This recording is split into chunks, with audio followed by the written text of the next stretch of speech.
Fast fashion is bad for the planet, just like sugar is bad for me. Hi guys, welcome to my channel, and in today's video we're going to discuss about fast fashion and how it is a problem. A problem for the planet, the people, and the people who are actually wearing it, as well as the people who are actually making it. So let's dive deep into what fast fashion actually is and how it contributes to a various number of social and environmental injustices. Before we discuss what the problem with fast fashion is, I think it's important to discuss the whole industry, the fast fashion industry, as to what it is. Now basically it's the clothing brands like Zara, H&M, Boohoo, and a lot of other brands, not just these three brands but a lot of other brands. Now fast fashion is called fast fashion because of the fact that all the clothes are mass manufactured. Basically they are made in large numbers because they're supplying to the whole world. Second, the workers are not paid fairly in most cases, so all the clothes are outsourced in countries where the labor laws are a little bit weak and the living wages is actually low as compared to the country where they're actually being sold. So that would include countries like Bangladesh, Indonesia, China, Sri Lanka, and even India. Let's talk about the problems first, which is like the first step is the fabric that's being used. Is it made from virgin materials? It is being made from recycled materials, or is it something that you've made in labs or organically grown? So that is the first thing. Okay, now fast fashion brands basically use new virgin materials every time they're making something, which basically means they're extracting more and more resources instead of just using the existing ones that they've made. Because again, taking them out, recycling them, repurposing them is such a task, it's expensive, and they just don't want to do it. So they're like, we're just gonna extract more of these virgin resources and we're going to use them and we're going to exploit the earth. So that is the first step. Second, now the cloth that is grown is white, usually like cotton is white.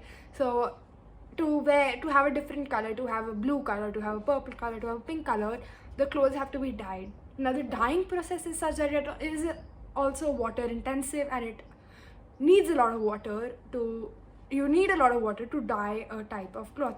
Now you dye the cloth and the remaining water, the untreated water, is dumped into rivers, and there are such instances where the rivers have turned blue or turned purple or have turned different color as to their original color because of untreated untreated water, sewage, everything being dumped into them, and which is causing pollution, deaths of animals and people. So that is the second thing, the second problem in this industry, the dyeing techniques. Then third is the people who are making it. Now people who are tailoring it, who are making it, who are stitching it, they're not paid fairly. So basically this is the term called modern slavery. So earlier in the days you had different types of slavery, the slavery existed, everybody knew that this is slavery, but in today's world it's modern slavery because people don't even know that they are contributing to that, they are paying for that, and most of the brands just try to keep it a secret. But now with organizations working for something better, to know more about this whole supply chain thing, to find out where the slavery exists, which brands actually promote it, they have really worked, and they are discovering and uncovering the truth about the whole industry. And that is when the question arises, who made my clothes? Now these people are basically workers who usually can't find proper stable jobs and are then employed in factories in areas that I mentioned before, in countries where labor laws are not that effective, not that serious, not that legalized, and not that implemented. Now the legislation of these laws is really weak, so brands basically employ their workers here. And what they do is, these workers do not have access to proper drinking, proper sanitation, no hygiene, there is no proper structure to the organization, and 80% of the workers in the fashion industry are women. So that is why it is called a women rights issue, because 80% of the people who are working are women, and they're paid less as compared to men. They do not have proper sanitation, do not have proper hygiene, do not have proper facilities like clean drinking water. So this is where the main social injustice comes, is basically the women as well as the workers being treated like that, being unable to make living wages, and are just given that the government prescribed wage, which is not actually something you can live off on. So it's important to acknowledge that problem as well. They basically create so many trends, like, they're making clothes so they don't last.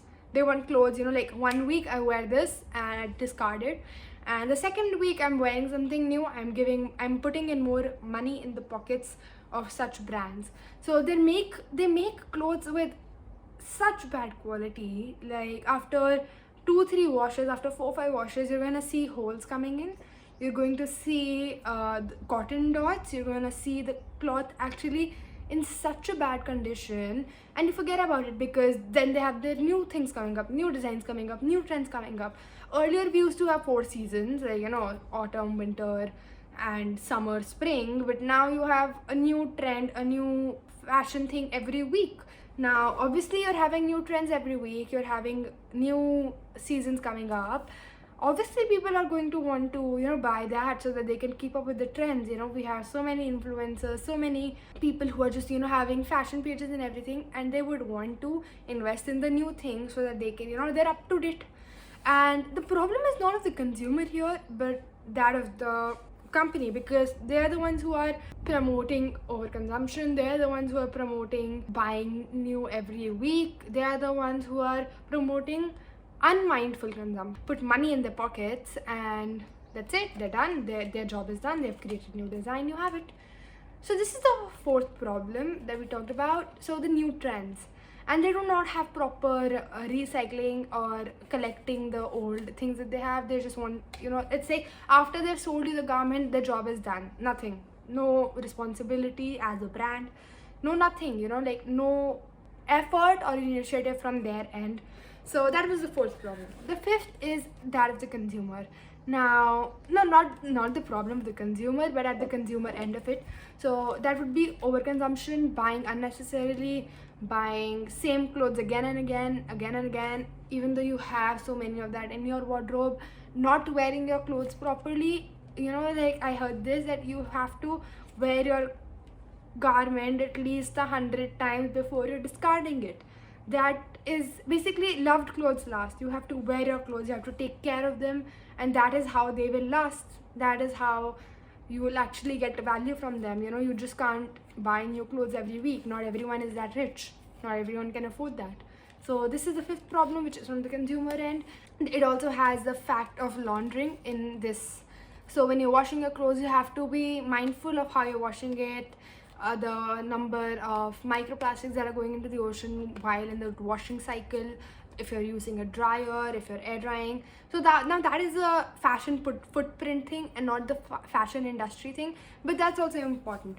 After that, after you're done with that cloth, what is the company doing to make sure that it does not end up in the landfill, it gets reused, it gets recycled, it gets repurposed? Nothing.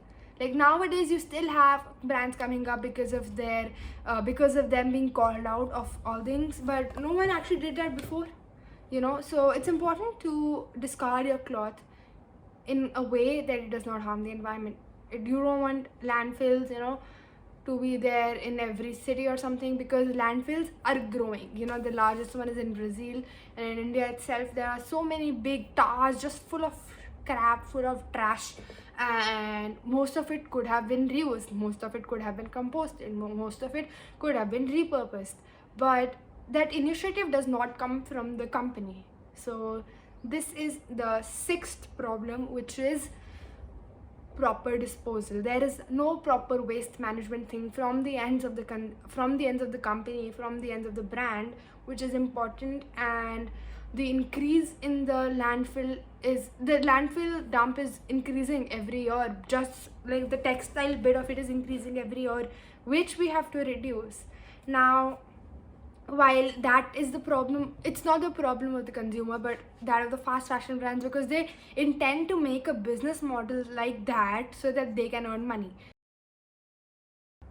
That was the end of the video. I know it might have been a little bit aggressive, a little bit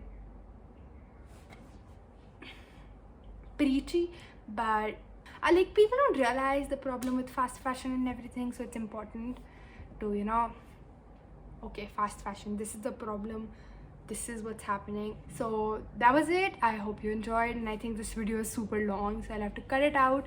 But yeah, I hope you enjoyed watching this, and let me know in the comments below which any favorite memory from you going to thrift stores or anything like that. Any fond memory you have of thrifting, any fond memory you have, or any vintage piece that you found in your grandma's wardrobe or anything like that which is actually sustainable. And I'll meet you next time. You can subscribe to my channel if you want more of such content which is